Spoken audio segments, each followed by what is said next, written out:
I did want to give a little bit of perspective before I start answering the questions.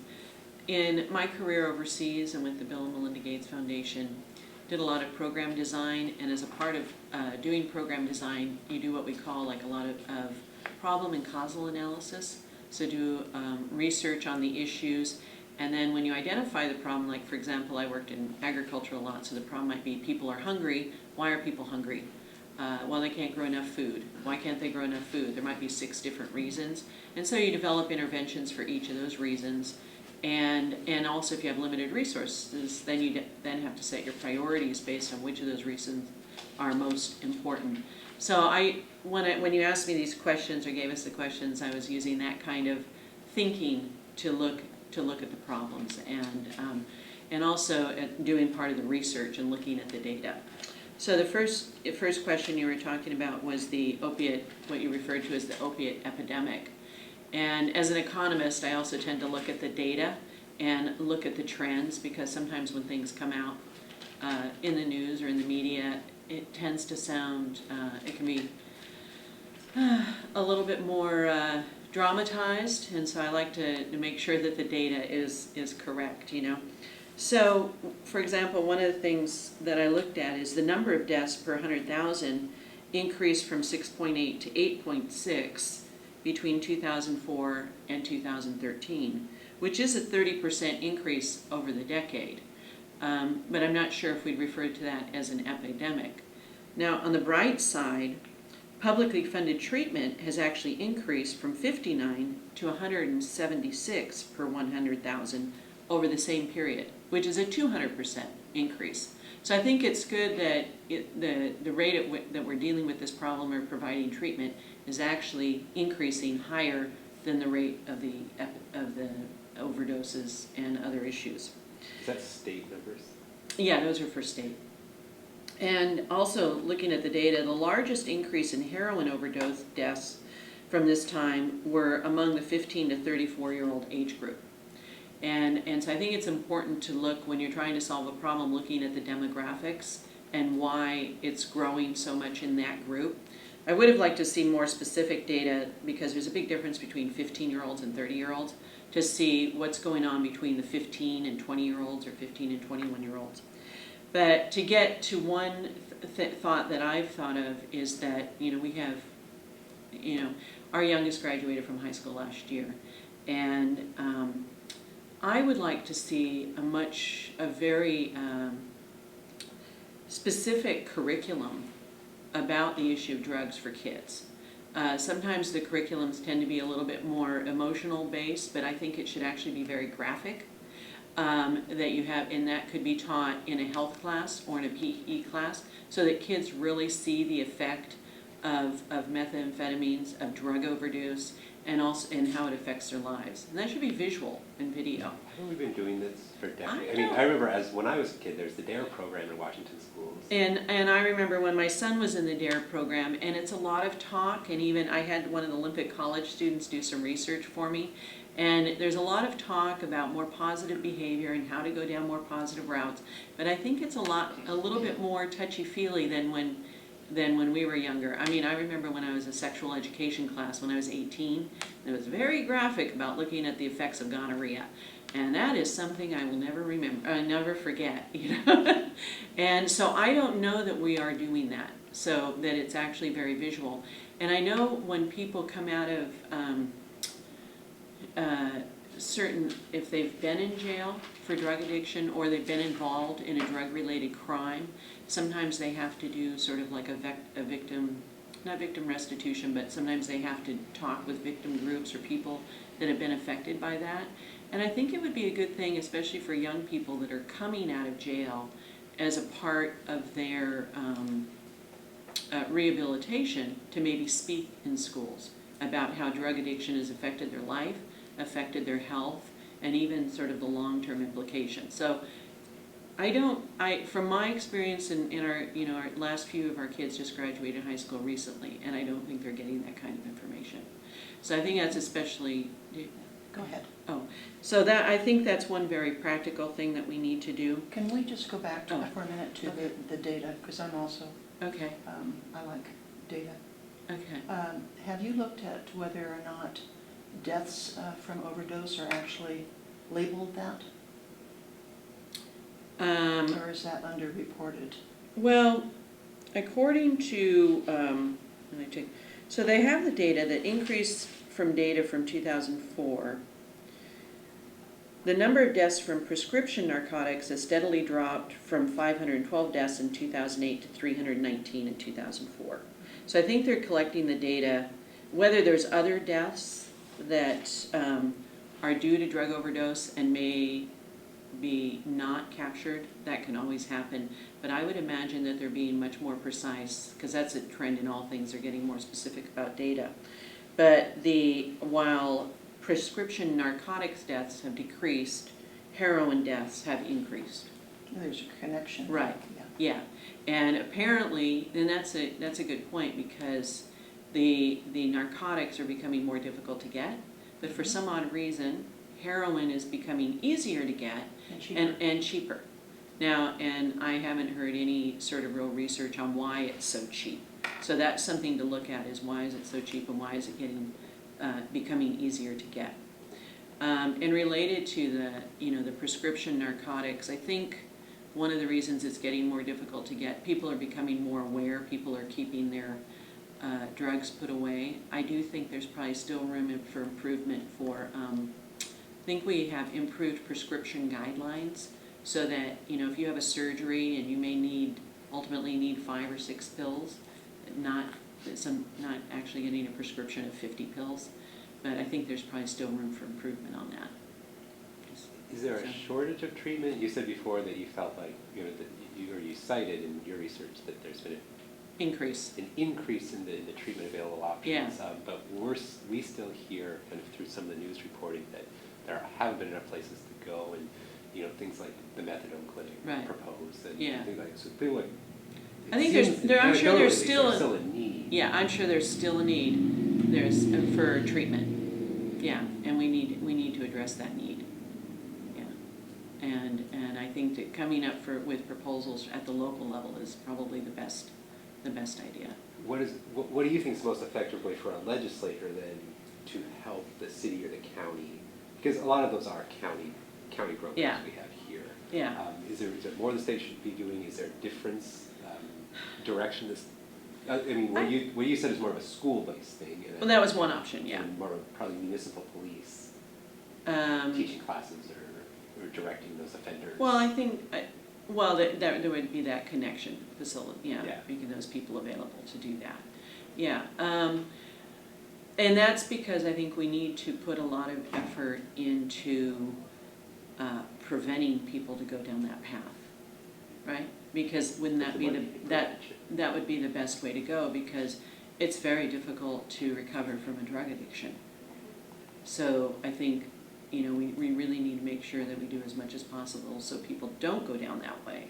And kids tend to experiment, and they're not aware of where that's going to take them, and they don't understand it. And especially now that marijuana is legal, that might make the problem even worse, because they'll start experimenting with other things.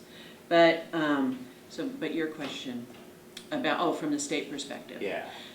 I don't see the state really, unfortunately, being that effective in sort of providing the leadership. And I think that it would be good for the counties, and looking at county programs and see if there's any counties that have been doing an effective job with the finances that they get from the state or with local finances, and try to get those best practices up to the state and get the best practices shared between the counties. Because it just seems like there's not a lot of good direction coming at the state level. Do you think that one thing that is starting across the state is first responders are now carrying Narcan, the drug that can counteract an overdose? Yeah. Do you think that's a smart move? Oh, Do you yeah. think that's a good expense? And the thing what they should do with that one is, what I've heard is that the best time to get somebody to be willing or really interested in overcoming their addiction is after that experience, where they have experienced an overdose.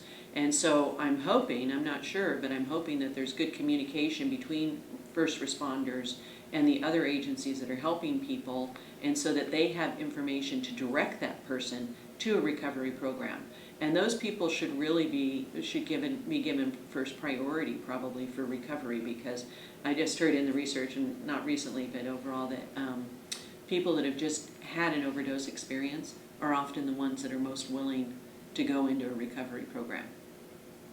The thing you mentioned a minute ago with people keeping a sharper eye on their prescriptions, because that has been cited as a source of a lot of addictions. Do you think the state should have a firmer hand in monitoring or watching what doctors are prescribing, or somehow a better oversight, or does that get too intrusive at some point? I think it gets kind of intrusive and bureaucratic, and I don't think it'll be worth the money, but I think the guidelines is good. I had 2 shoulder surgeries last year, and so you're given painkillers. I saved my first dose after the first surgery for the second surgery, and I still couldn't finish them. And frankly, I can't relate why anybody would get addicted to opiates. They're completely annoying, but somebody does. So I think in that case, like my prescription, I really didn't need that large of a prescription, and I think that's what happens. And especially, obviously, some people are prone to opiate addiction, and so and if you have people with maybe more chronic injuries, they're going to be even more prone. So I think doctors do need to watch that more closely. Should doctors get some sort of nudge or better regulation on what they're doing so they aren't tempted to overprescribe? I mean, it sounds like you're not to point at your doctor, but you were perhaps overprescribed. Yeah. I know that's a tricky thing because it's so individual. I know, and I think they only recently came out with guidelines for that for doctors, and so I haven't actually read those guidelines, but hopefully that will help, and so we should look at that, because that was I think the guidelines were in a government policy, a law. So. One of the issues in Kitsap County in recent years, there have been 2 efforts to put a methadone clinic. At different locations, and one of them became a city conflict and it didn't happen, and then another a neighborhood conflict. Do you think methadone is an effective treatment? You know, I'm really not an expert on that one. I've heard both sides, that I think on the one hand you're getting the person off of that particular addiction, and so then they become where they're able to perform better. They're not, but on the other hand, and I am not an expert on this one. On the other hand, you're just giving them another drug. And so I think it'd be good to look at that research a little bit more. But I think we need to overcome this issue of, regardless, we have to have treatment facilities. So if communities are just against them, we have to work on that. But I'm not an expert on methadone. So your position is on methadone maintenance? My position is that if it's about locating a place in a particular area, we need to support recovery programs. And a methadone clinic might be the best approach. But I'm reluctant. I'm not that familiar with the efficacy in the long term of using methadone to overcome drug addiction. Okay. So you're not. That wasn't one of the questions you sent me. So I'm not opposed to methadone clinics. If it's a recovery alternative. Yeah. Okay. Yeah.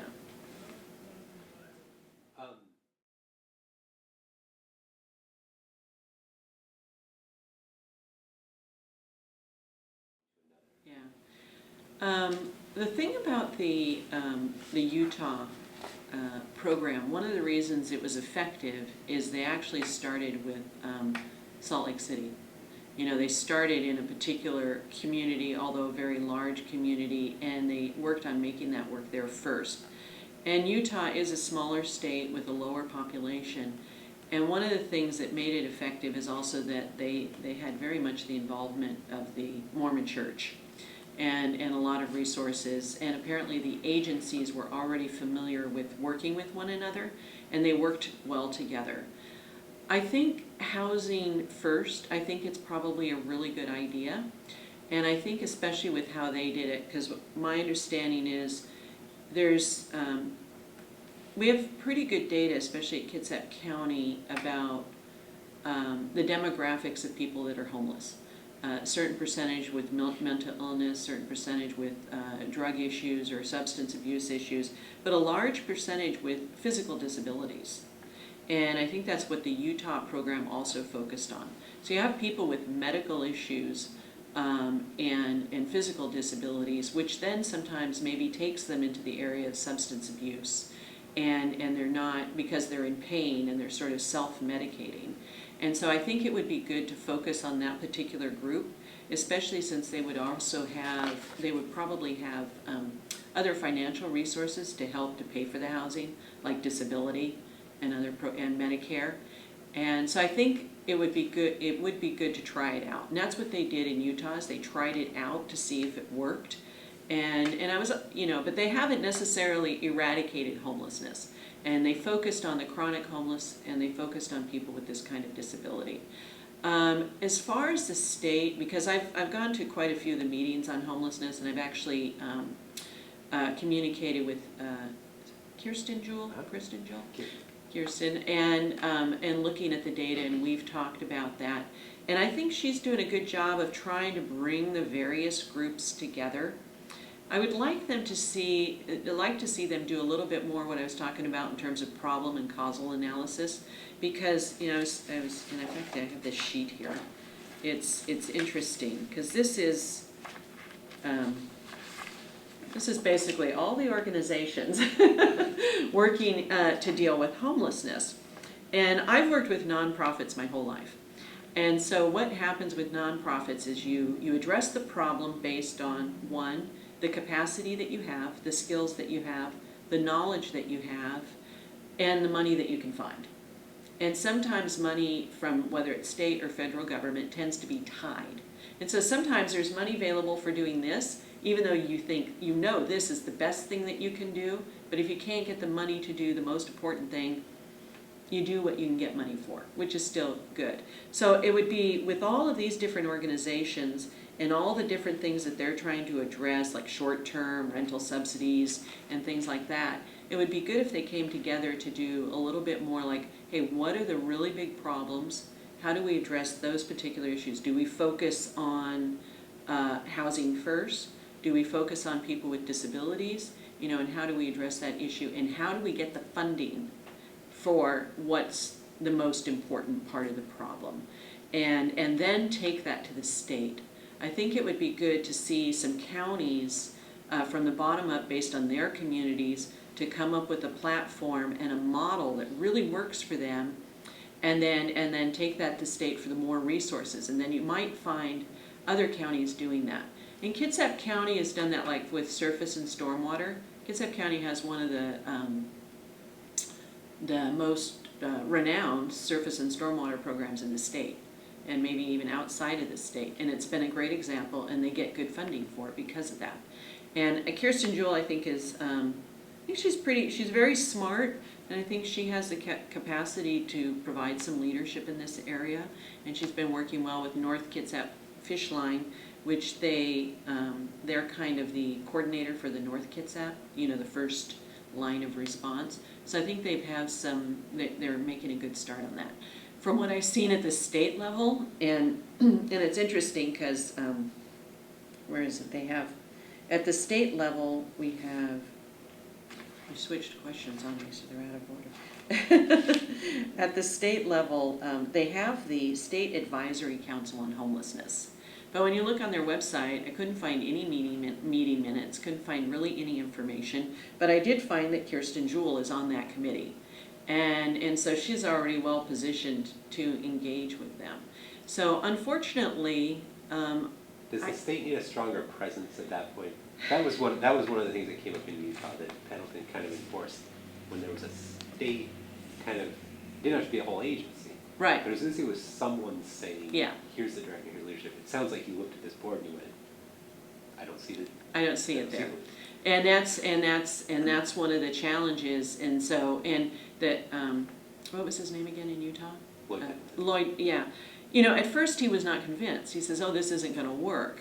And so he became convinced because it worked at the local level, right? So you need to have those good models to show it working at a local level and then taking it to state. But yes, you have to have the right person at the state level.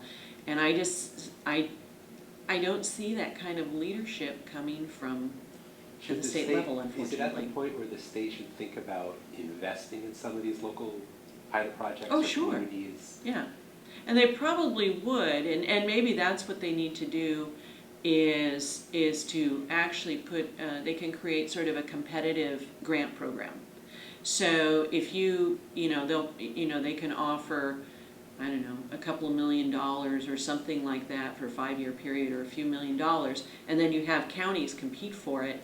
That the idea is that it's for developing a model to address homelessness, and then you evaluate those proposals based on the strength in the proposal, but the state should not make it overly tied.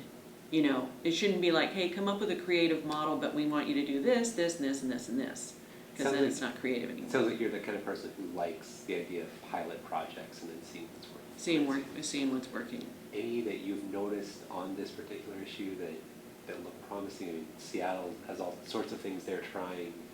There's other, there's some things here that. Yeah, Seattle seems to just be trying. They just seem to be throwing money at it all over which way. I've never heard of Seattle actually coming up with a real model of any kind. You know what I mean? Well, yeah, I mean, I would argue their model. They can't even make up their mind whether to do, allow tents, allow, clearing tents. They go back and forth every right week. now, Yeah. So. But any on the promising side? Have you anything that you've seen in your research like that? Not within Washington State. I haven't heard of anything. Okay. I think that the Utah one was a well thought out model, and with clear parameters, and I think that's what we need to look for. But no, I haven't heard of any. Yeah.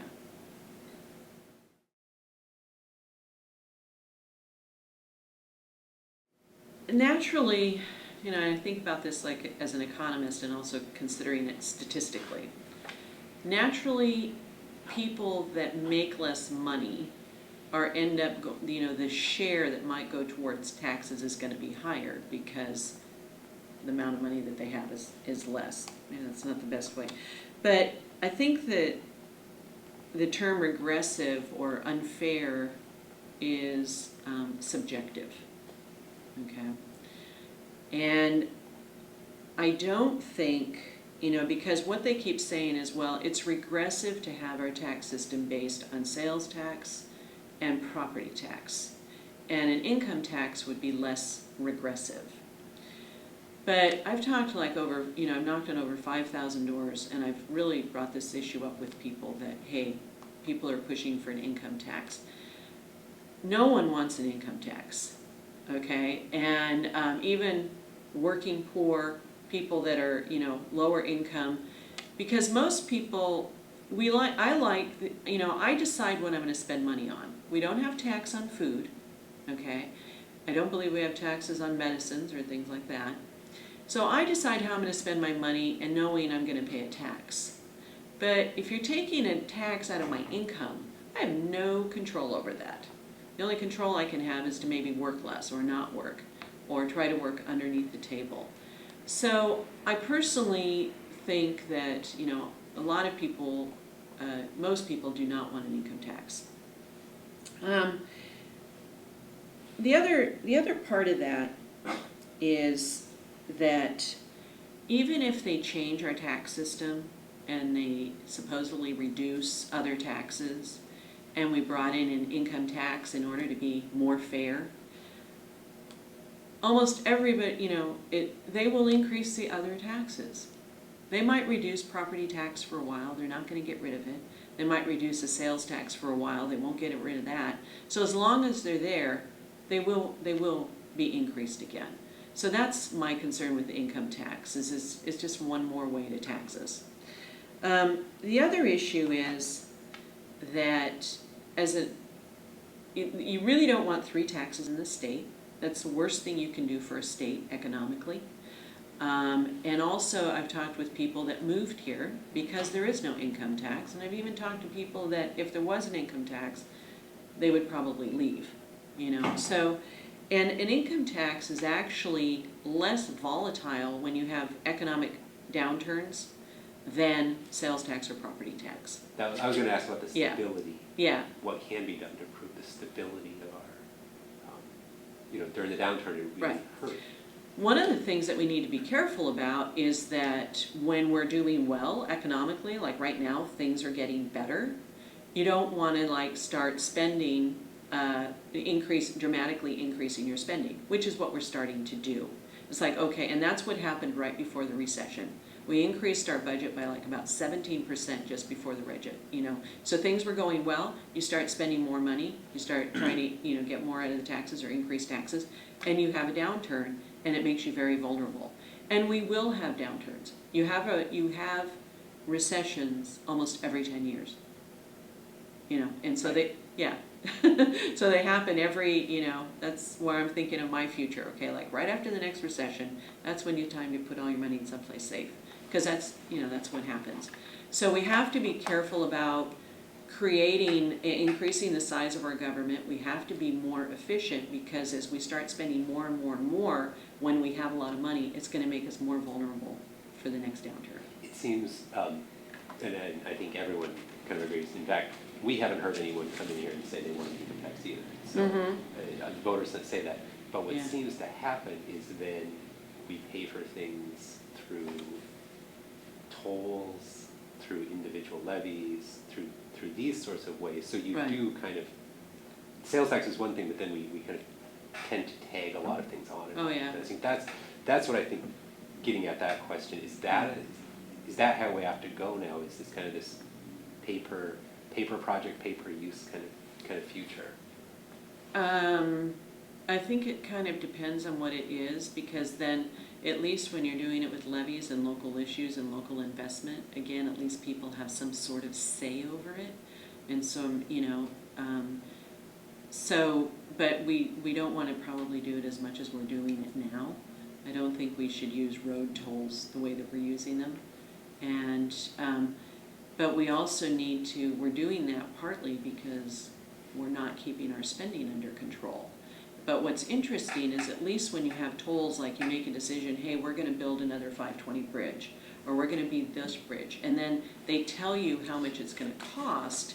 And like with the Sound Transit, you know, I think they're trying to get the information out about how much that's going to cost, and it's crazy. And so you do wonder about the people that would actually vote for that. I don't know, but I'm glad I don't live there. Yeah. So it's, at least when you, with some tolls and things like that, at least there's some local control and decision making about whether to do it or not. But I still don't think they're actually giving enough information on that, because that Sound Transit has already been going on for over a decade or more, and they're planning it for the next 3 decades. And so you're taxing people that aren't even there now. And so the whole King County and Seattle situation is completely out of control. What would be a better way to pay for such? I mean, that's a really, really ambitious project. That's completely revolutionizing how people move. And there's no data to indicate that it's actually worth the investment. Is there a different way to pay for major projects? I mean, the Narrows Bridge was a major project. Right. But it sounds like you're comfortable with that tolling way. If it's for a specific project, but when you have tolling along the highways, and it's not even necessarily going towards those highways, and they're not doing a very good job of managing the tolls, then I think we need to be careful about doing that. When you were in here before, we were kind of talking about something similar to this, and we started talking about like alternative methods, like a vehicle miles traveled or something like that, because gas tax fits right into this conversation. Yeah. What are we going to do when that gas tax money starts to back off due to usage? Are there other ideas like that you're open to, saying maybe we need to think this way? Well, so far, and I did look in the data, the gas tax use, it's interesting. They're sort of projecting it's going to decline, but the data that I looked at, that has not yet really happened. My concern with an alternative of the, what did you call it, the mileage? Vehicle miles traveled. Vehicle miles. And I ended up discussing this in another interview, I think it was with the North Kitsap Herald. No, sorry, it was with the Association of Small Businesses. And that tax, one, it's complicated, so it's going to take a lot more of the tax is going to go into hiring state employees to administer it, to collect the information, to collect the data. And I don't, if we're going to have taxes, I'd rather that the tax money not go to the tax collection process, but actually go to the government programs to benefit people. So that's one reason I don't like that tax. Secondly, it's intrusive, in collecting data on people on where they're driving and how much they're driving. And thirdly, it's punitive. It's punitive to somebody like me who drives a fuel-efficient vehicle. Okay, so I'll be paying the same tax as somebody who's driving a vehicle that gets 10 miles to the gallon. And so I'm a conservationist, and so I don't really care for that particular tax for those three reasons. So I don't see it. I'd rather, frankly, just, if we have to, increase the gas tax in order to pay for things. But so I haven't seen a good alternative to what we have now. We heard from a candidate, or a Republican candidate, who brought up the idea with there's a levy lid, 1% can only grow for taxing districts, things like fire departments and such. And he was expressing how, with growth in medical costs, all of these other things go up, that our fire departments and police force, they keep getting hit on this thing, and it seems like they're on a cycle now. They have to ask for supplemental because of that 1% cap. Yeah. Do you think that 1% cap should be looked at? Maybe. I was looking at the data yesterday because there's this cap of, I think it's, what is it, like $3 per thousand or something on how much you can tax for levies, but because of the 1%, you can never do that. Maybe it should be looked at, but I don't have enough data on that. And then the last one I'll ask on this subject is something like a capital gains tax.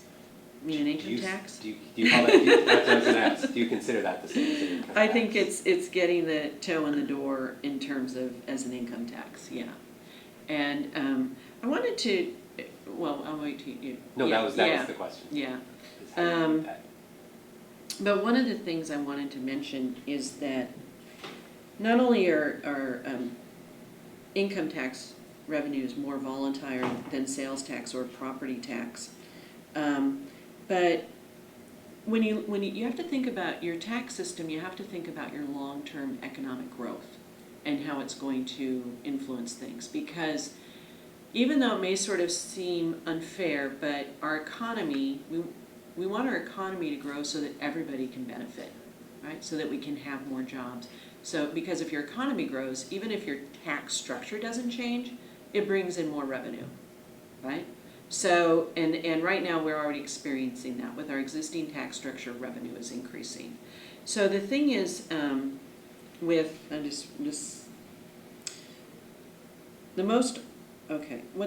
this is some other research different from this other group that you mentioned, that the most harmful to growth were corporate and individual income taxes. So these are, this is one of the things is that if we have income taxes, these are more harmful for long-term economic growth. And so we really need to keep that in mind. What is the least harmful? Property taxes. Yeah. Do you support the minimum wage increase? I do not. I don't. I think we already have a fairly high minimum wage, and I've been talking with many people in the private sector, actually for the last almost 10 years now, and there is an unmet demand for skilled workers, not necessarily people with 4 years degrees, but people with technical skills, people to work in construction, to work on the shipyard, these kind of areas. And those jobs pay better. They pay $20 an hour, $25 an hour. And we need young people and people to move into those sectors to meet that demand for the long-term growth of the economy. Otherwise, businesses will start moving to other places where they can find that kind of skilled labor. If you increase the minimum wage that is applied across the board to basically non-skilled workers, it sort of makes it so that those workers don't move to the other areas where they can get higher paying jobs. So that they'd be content with the income that they... To a certain degree. I know people say, "No, why would anybody be content with that?" But I don't know if I call it contentment, but they would be less incentivized to move on to other types of jobs. And even I was talking with somebody the other night that works in the restaurant business in Kitsap County, and he's having a hard time finding people. And finding people with skills, even culinary arts skills. And so I was talking with him about the North Kitsap Culinary Arts Program. But he was wanting to bring in younger people, but he's also, and so he's willing to pay them more. So I think it's going to happen naturally, and it is. I mean, even McDonald's, advertises already $11, starting out. And so I don't think we need the minimum wage. And I thought with initiatives, you're not supposed to put two things in one initiative. And the other thing that they did put in there was sick leave, that everybody should have sick leave. And I do agree with that. I think everybody, no matter what job you're in, there should be some sort of prorated amount for sick leave. Maybe one more question, because you're talking about a long-term view of the tax structure. What about things like the incentives and loopholes that are offered for business growth? How do you feel those are working in our state right now? Are there things that you maybe would want to address on how those? Well, I haven't looked in the details a lot. I did look, there was some analysis that came out about, because one idea was closing some of those loopholes to increase funding for education. And most of them are not a lot of money. So even if you closed every single loophole, it wouldn't necessarily be the amount of money that we need. But I think they should be looked at individually. And they should also be, there should be, when you create sort of a tax loophole, it should have a period of time when it's supposed to end. Yeah, a sunset clause. And I think most of them do, but then for some reason they keep on going. So some of them, we have subsidies and loopholes that were intended maybe to help businesses get off the ground that are no longer relevant. And those should probably be closed. The only thing I found weird is that, like with the B&O tax, they actually pay a tax based on revenue rather than profit, and which I think is very strange. I don't think that is going to stimulate businesses, because you can have a certain amount of revenue, and yet if all of your all that revenue is going towards your expenses and your costs, and then you have to pay a tax on that seems unfair.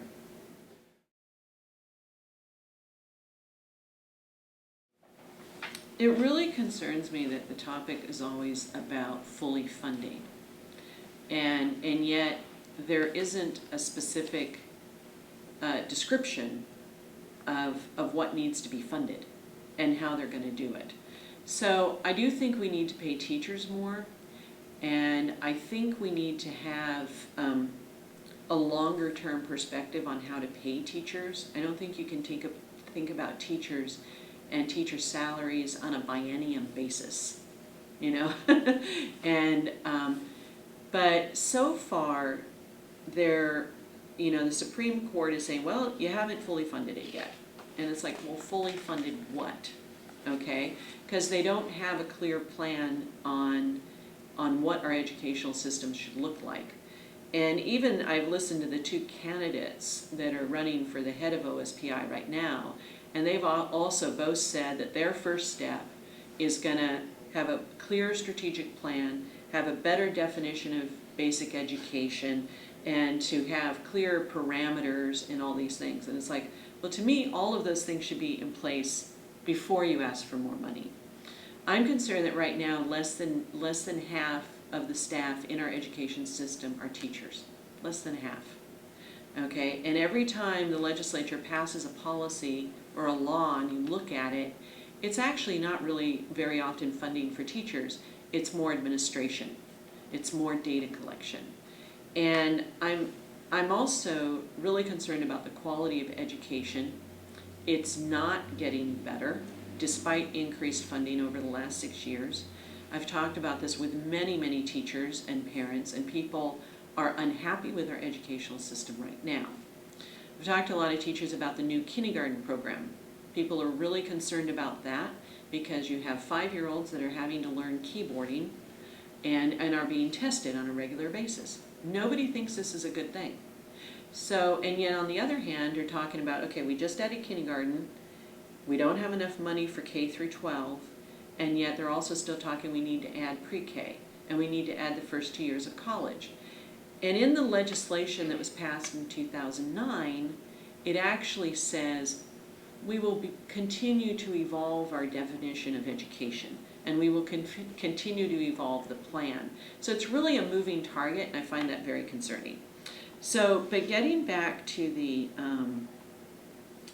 Education First budget, I would want to see the details, but I think that that is one option that would enable us to have a longer term perspective for education and teachers. Like I said, because I see in our local school district, you know, them talking about, well, we have to be careful about our budget because we don't know how many teachers we're going to be able to hire or who we're going to be able to keep. You can't recruit and retain people if they think they're only going to be there a year or 2 years. So maybe that budget, the Education First, would help us to address that issue. So it kind of depends on the details. In terms of the levy swap,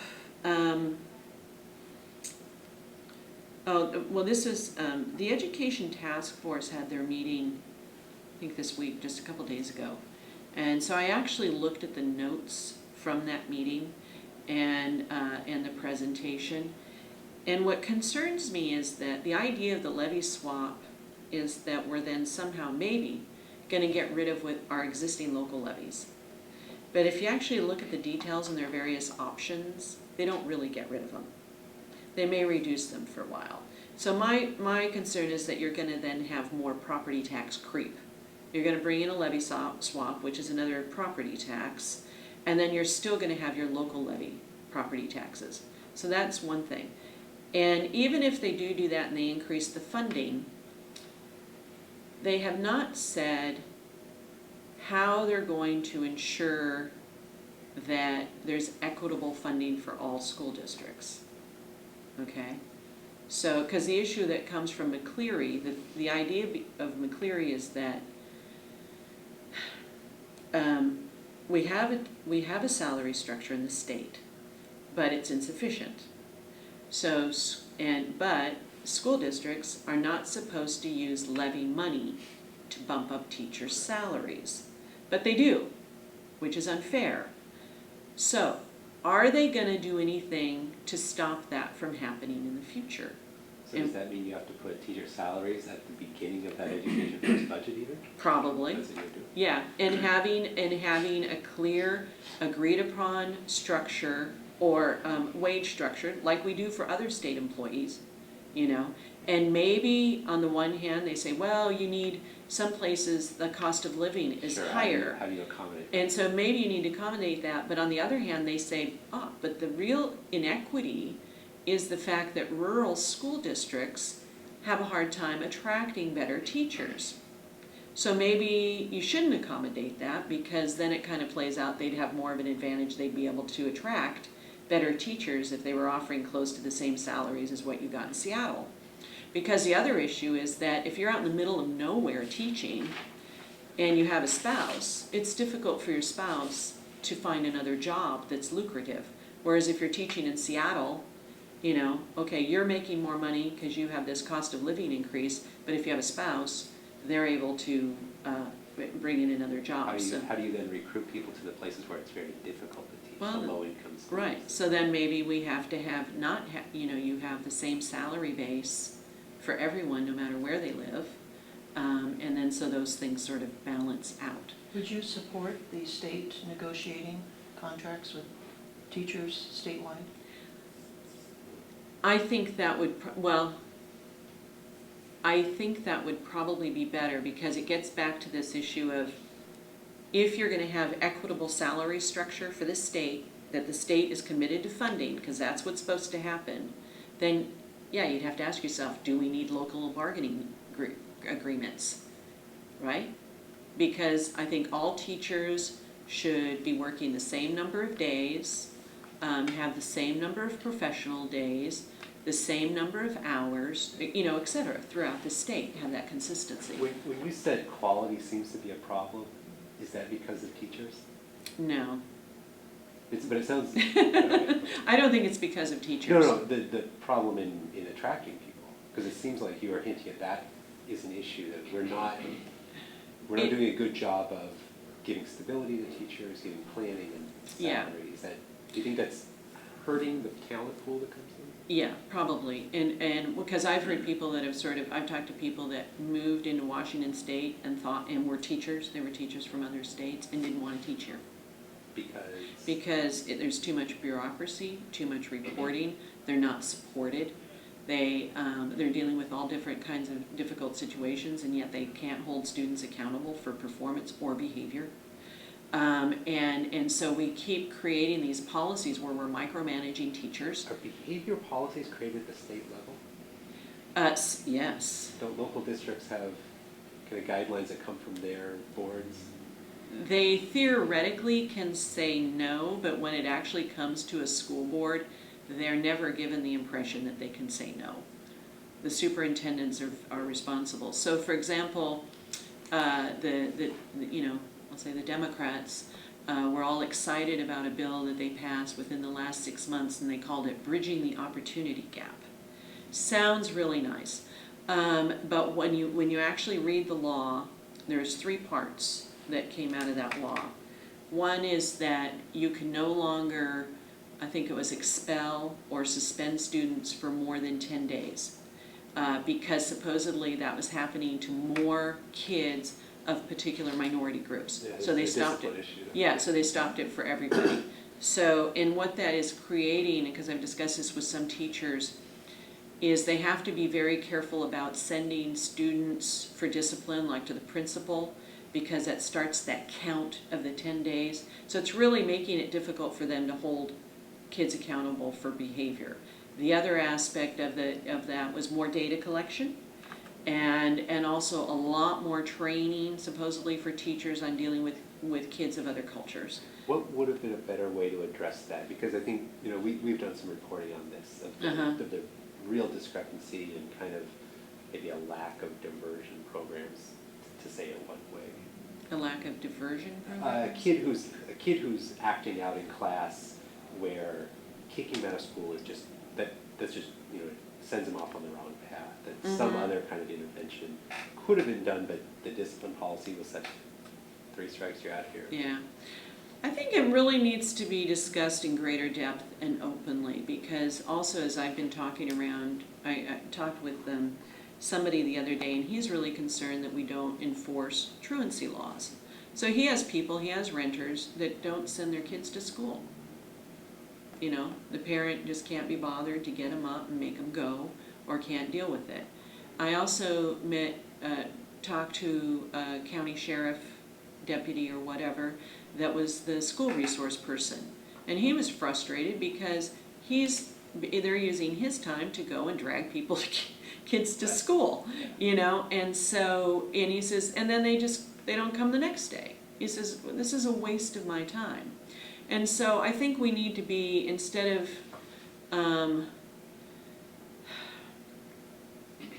I don't think we're discussing these issues openly. We're trying to make it sound, I hate using this term, but we're trying to be sort of really super politically correct or super compassionate with kids. We got to understand them, they're just kids. And we're not doing them any favors that way. We actually need to start holding parents accountable and kids accountable, for getting to school and for their performance. And the longer we drag that out, it's going to be more difficult for the kid. And so we need to start holding parents, maybe we need to start doing that more at middle school, but I don't think we're having good open discussions on this. What does holding parents accountable look Yeah, I was going to ask, what ideas do you have? I'm just I mean, curious. is it a penalizing thing? Well, no, I'll give you a simple example, and because this came up as a discussion in the North Kitsap School District, where you have a third of the, you have kids at third grade level that are not reading at grade level, okay, and so they have the data. And when I hear the teachers and the principals talking about it, they say, well, we're going to do this, and we're going to do this, and we're going to have a separate plan. I said, I never hear you mention the parents. You never mention the parents or the teachers. I said, why not you sit down with those third grade children and their parents and say, look, we need to get you reading at grade level. To do this, you need to be reading at home. You need to have books in the home. And if you don't get to grade level by 5th grade, so you're giving them a nice 2-year warning, if you don't get to grade level at 5th grade, we probably will not be able to move you to middle school. Okay? Because if we move you to middle school, because in the same meeting that I was at, middle school principals and principals were saying, we don't have the capacity to teach kids to read. That's not what you do in middle school. In middle school, kids are supposed to already be able to read. So we don't have the funds, infrastructure. So those kids need to be able to read before they move on from middle school. So I think, and I think that's what they need to do, is have that discussion. And by saying, because I was a latchkey kid, so I didn't have anybody helping me after school when I went home. I just did it myself, and I kind of knew it was up to me. And I think, and I volunteered with 3rd grade kids when my son was in 3rd grade. And they're pretty capable people. You sit down with a 3rd grader, that's not an infant. You talk with a 3rd grader and say, hey dear, even if your mother doesn't show up, even if your dad doesn't have it together, you want to move on to middle school, right? We need to get you going.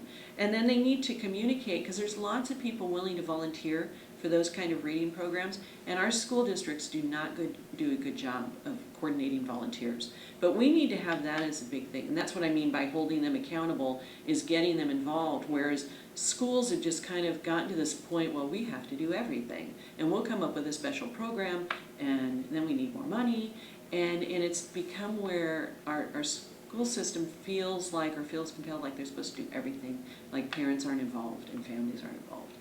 So it could be similarly at the junior high level, and this is going to sound a little bit radical, and people probably wouldn't like this, but this was a discussion with somebody.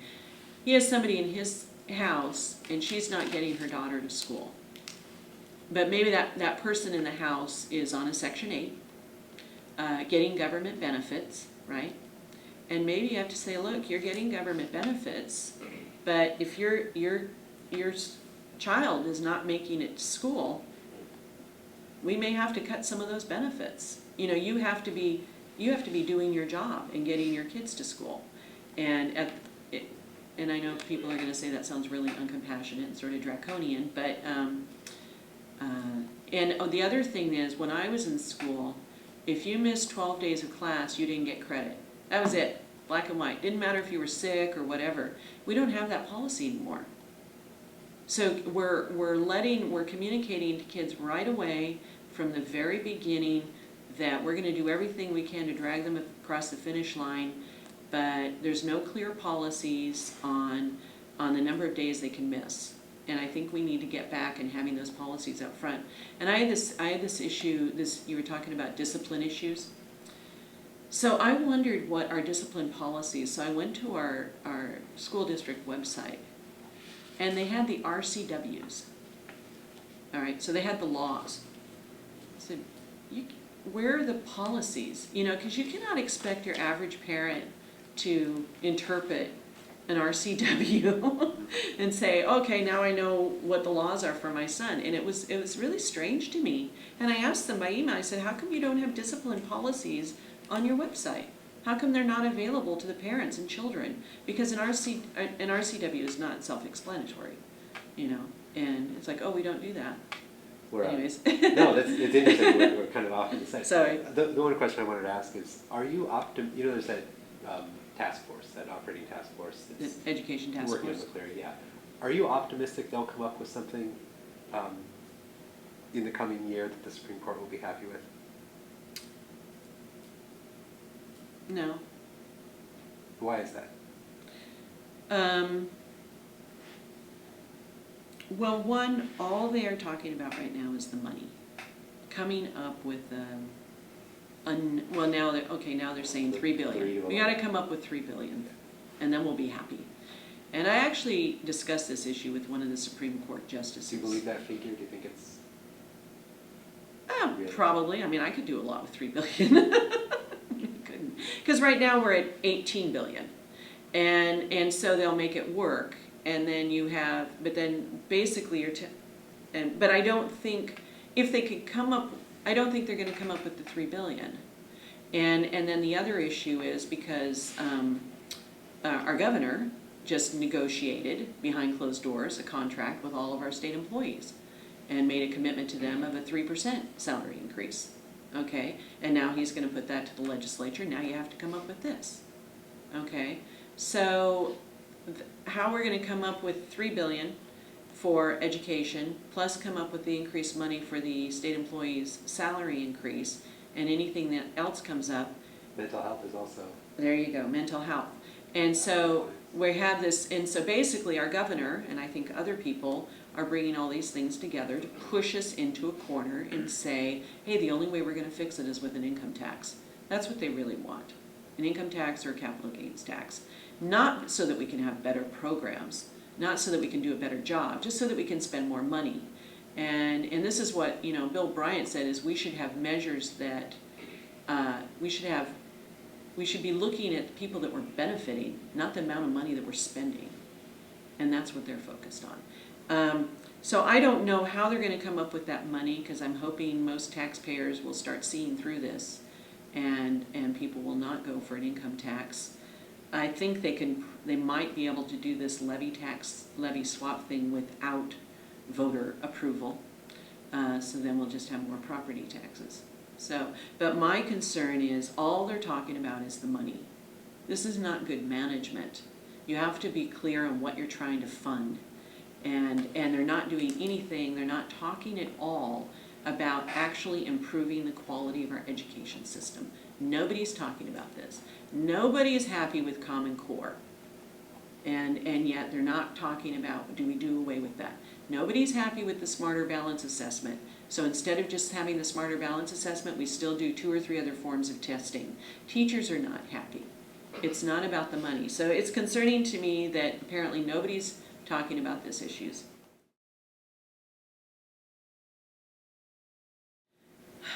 Because I'm asking these questions. My opponent is not asking these questions. She doesn't understand these issues. She'll say, well, I'm not on the education committee, and therefore I can't be expected to understand the details about education. It's 48% of our state budget right now. 48%. It's the paramount duty of the state. It's the most important thing we do as a society. So, we need to ask those hard questions.